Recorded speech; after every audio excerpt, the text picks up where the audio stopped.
शिवाय।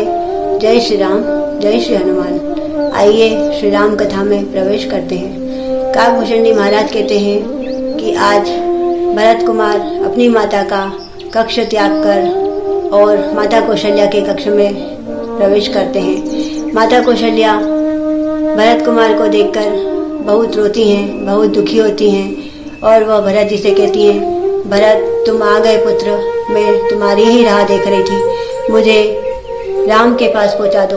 तो भरत जी कहते हैं, माता आप भी मुझ पर संदेह कर रही हैं, राम भैया को वनवास भिजवाने में मेरा तनिक भी हाथ नहीं है, आप मुझ पर विश्वास कीजिए। तब माता कहती है, नहीं पुत्र, मुझे तुम पर भरोसा है, पर मुझे राम के पास जाना है। एक पुत्र राज्य में है और एक पुत्र वन में है, तो माता का मन तो वनवासी पुत्र के लिए ही रोएगा। तब माता कहती है कि हे पुत्र, मुझे राम के पास पहुंचा दो। तब भरत जी कहते हैं कि माता आप चिंतित मत होइए, मैं आपको अवश्य ले चलूँगा। तब वहाँ पर गुरुदेव और आर्य सुमंत जी आते हैं और वह कहते हैं कि हे पुत्र, आपके पिता महाराज आपका इंतजार कर रहे हैं, उनका अंतिम संस्कार करना है। जब तक भरत जी नहीं आए थे तब तक महाराज के मृत शरीर को औषधि युक्त तेल की नौका में रखा गया था। तब भरत जी के आने पर नौका से महाराज दशरथ के शव को निकाला जाता है, फिर उनकी अंतिम यात्रा निकाली जाती है और उनका भरत जी अंतिम संस्कार करते हैं। इस प्रकार महाराजा दशरथ का अंतिम संस्कार होता है।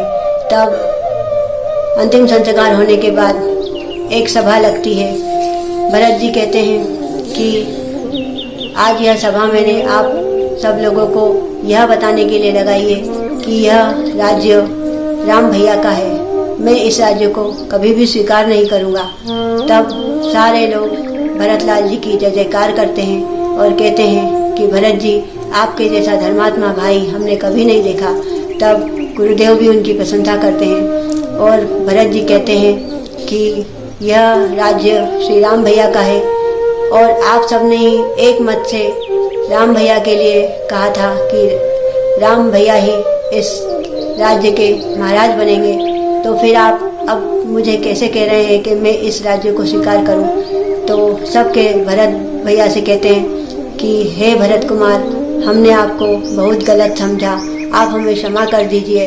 तब भरत कुमार जी कहते हैं कि तो फिर चलिए हम सब वन में चलते हैं और यह सारी सामग्री उठाइए, हम वन में ही राम भैया का राज्याभिषेक करके उन्हें वापस लेकर आते हैं। इस प्रकार भरत भैया और पूरे अयोध्या के वासी तीनों माताएं गुरुदेव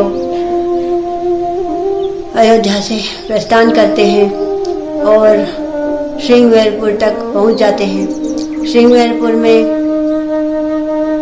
निषाद राज उनको मिलते हैं। निषाद राज को पता चलता है कि भरत जी आ रहे हैं, तो उन्हें यह लगता है कि अवश्य ही भरत जी राम जी के ऊपर चढ़ाई करने आ रहे हैं। पर जब वह भरत जी से मिलते हैं तो उनका संदेह दूर हो जाता है और वह भरत जी को गले से लगा लेते हैं। फिर वह पूरा वृतांत सुनाते हैं कि श्री राम प्रभु किस प्रकार घास के बिछोने पर सोए, किस प्रकार उन्होंने कंदमूल फल खाए। राम भैया की यह सारी बात सुनकर भरत जी की आंखों में आंसू आ जाते हैं। वह कहते हैं कि मैं वहाँ रेशम के बिछोने पर सो रहा था और मेरे भैया यहाँ पर घास के बिछोने पर सो रहे थे। तब भरत भैया और निषाद राज दोनों एक दूसरे को गले लगाते हैं और कहते हैं, भैया आप भी मेरे बड़े भैया जैसे ही हो, तो आप मेरे राम भैया जैसे ही हो। इस प्रकार वह दोनों गले लगते हैं और फिर वहाँ से वह प्रस्थान करते हैं। वह आगे की ओर जाते हैं, वही गंगा तट आता है। फिर गंगा तट से पहुंचकर सब धीरे धीरे चित्रकूट पर पहुंच जाते हैं। वहाँ से लक्ष्मण जी लकड़ियाँ काटने गए होते हैं, तो वह पेड़ पर चढ़कर देखते हैं कि सूर्य पताका लहरा रही है। तब वह दौड़ते हुए राम भैया के पास जाते हैं कि राम भैया वो आ गया। तो राम भैया कहते कौन आ गया? बोले वो भरत आ गया, वो भैया वो आपको मारने के लिए आ रहा है। तब राम भैया कहते हैं, नहीं मेरा भरत ऐसा नहीं कर सकता है, लक्ष्मण तुमसे जरूर कोई भूल हुई है। तब लक्ष्मण जी कहते हैं, नहीं राम भैया, वह आपको मारने ही आ रहा है, उसे सत्ता का मत चढ़ गया है। तब ऊपर से आकाशवाणी होती है कि लक्ष्मण सावधान, बिना विचारे कोई काम मत करो जिससे तुम्हें पीछे पछताना पड़े। तब राम भगवान कहते हैं कि देखा लक्ष्मण, तुमने ये आकाशवाणी सुनी। इस प्रकार इधर आकाशवाणी सुनते हुए राम भैया और लक्ष्मण जी बात ही कर रहे होते हैं। उतने में भरत लाल जी ऊपर दौड़ के आकर राम भैया के चरण पकड़ लेते हैं और उनके गले लग जाते हैं। बोलिए श्री रामचंद्र भगवान की जय, हनुमान जी महाराज की जय। जय श्री राम।